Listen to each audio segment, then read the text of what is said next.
السلام عليكم أعزائي المشاهدين، إن شاء الله تكونوا بخير. معكم بتول من مطبخ بتول قوجة.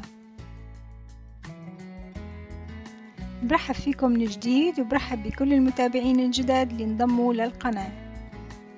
وصفة اليوم هي تارت الفواكه بكريم الباتيسير. رح أقدم لكم إياها بطريقة سهلة وسريعة، وهاي الوصفة مناسبة للناس اللي ما عندهم وقت يعملوا حلويات في البيت، أو إذا جانا ضيف على السريع وبدنا نعمل له شي على السريع ونقدم له إياه.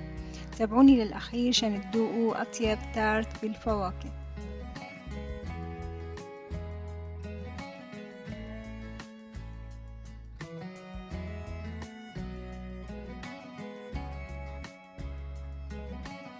لتحضير تارت الفواكه بالكريم باتيسير رح نحتاج قطع تارت جاهزة موجودة بالريفي وسعرهم حوالي €1.50.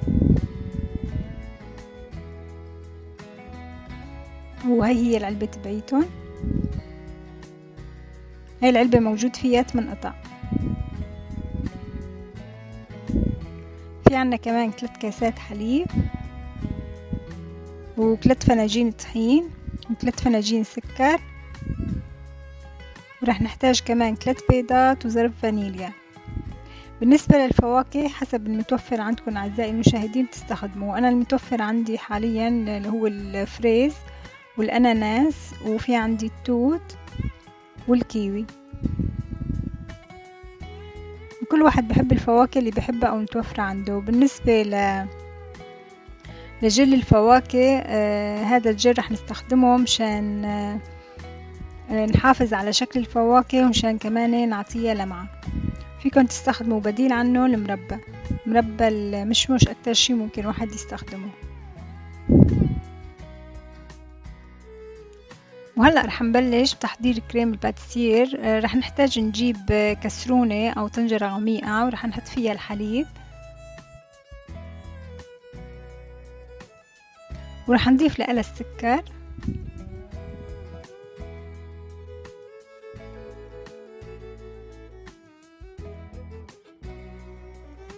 والبيض،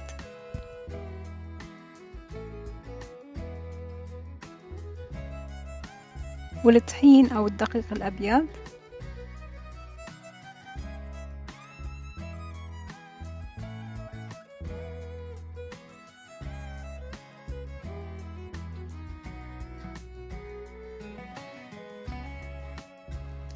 آخر شي رح نضيف ظرف الفانيلا،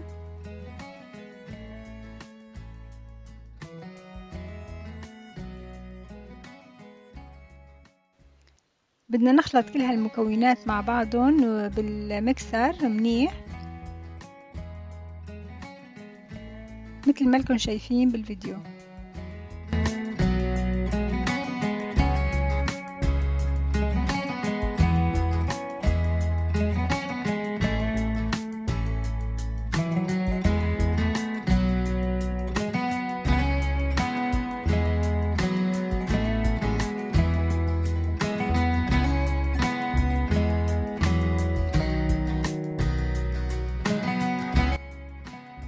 بعد ما خلطنا المكونات بالمكسر رح نحطهم على نار متوسطة ونضل نحركهم لحتى يتحولوا عندي لمزيج متماسك.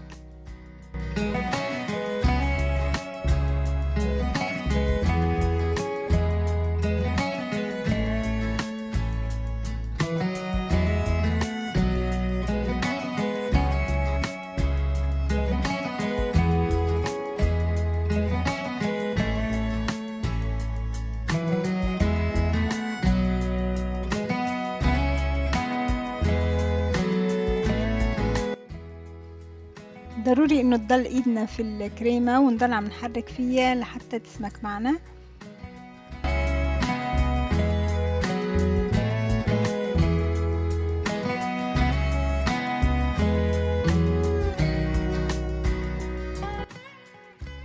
وهون أعزائي المشاهدين بلش يسمك معي المزيج. رح نطفي النار ورح نرجع نخلطه بالمكسر مرة تانية لبين ما نحصل على مزيج متناغم.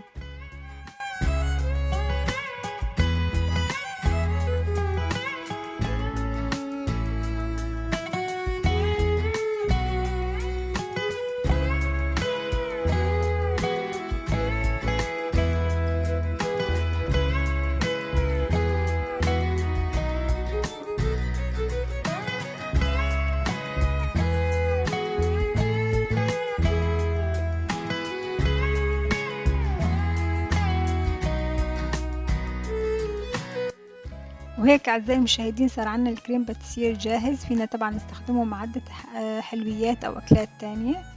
وهلأ بدنا نبلش نطبق وصفتنا، ورح نحط الكريم باتيسير على قطع تارت الفواكه.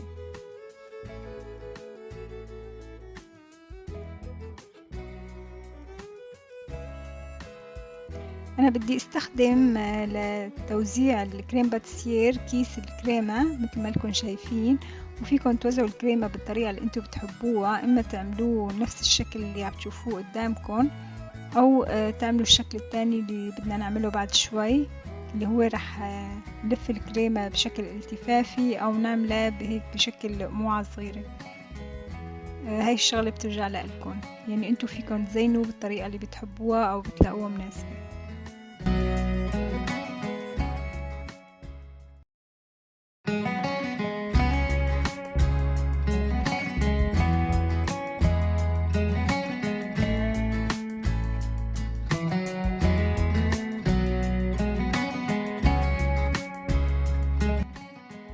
أنا رح كمل توزيع الكريمة على التارت، وبعدين بنرجع بنشوف كيف بدنا نضيف لألون الفواكه.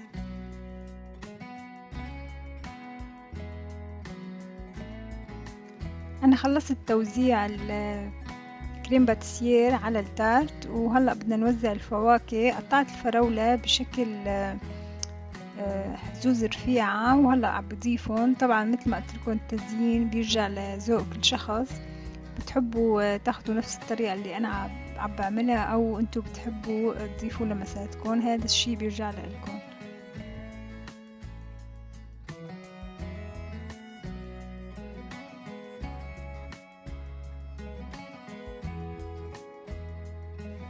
خلصت إضافة الفريز، وهلأ عم بضيف الكيوي. كمان الكيوي قطعناه لشرايح صغيرة.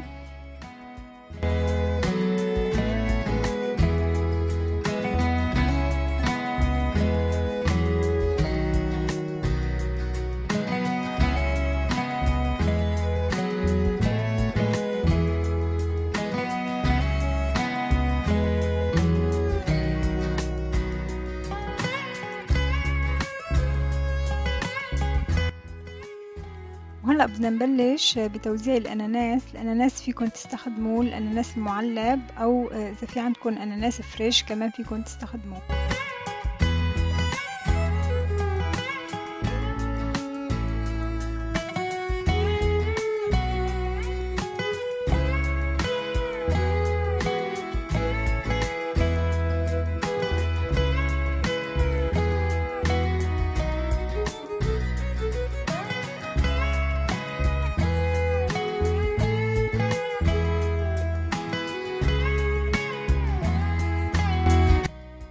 خلصت توزيع الأناناس على التارت، وهلأ عم بضيف التوت البري. وكمان بالنسبة للتوت فيكم تضيفوا الكمية اللي انتوا بتحبوها والنوع اللي انتوا بتفضلوه، أو حسب المتوفر عندكم.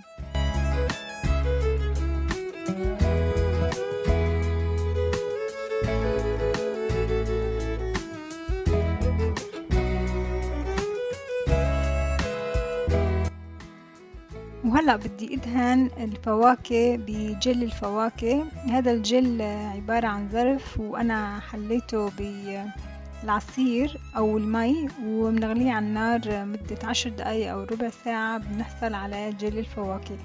كمان متوفر بالسوبر ماركت، وفيكم تستغنوا عنه وتستعملوا المربيات. وبالنسبة للتارت بيناسبه كتير مربى المشموش. طبعا هاي الطبقة راح تعطيني لمعة للفواكه، وكمان تحافظ على شكلها ومشان ما تجف عنا بسرعة.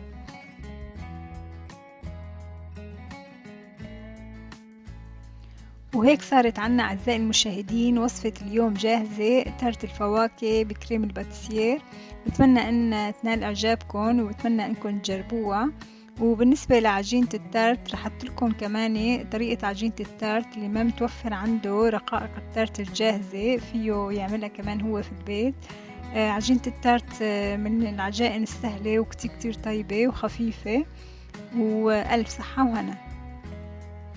لا تنسوا اللايك والسبسكرايب وتفعيل زر الجرس، ولا تنسوا تدخلوا على المنتدى وتشاركوني بآرائكم، وبشوفكم دايما على خير. كانت معكم بتول من مطبخ بتول قوجة، والسلام عليكم.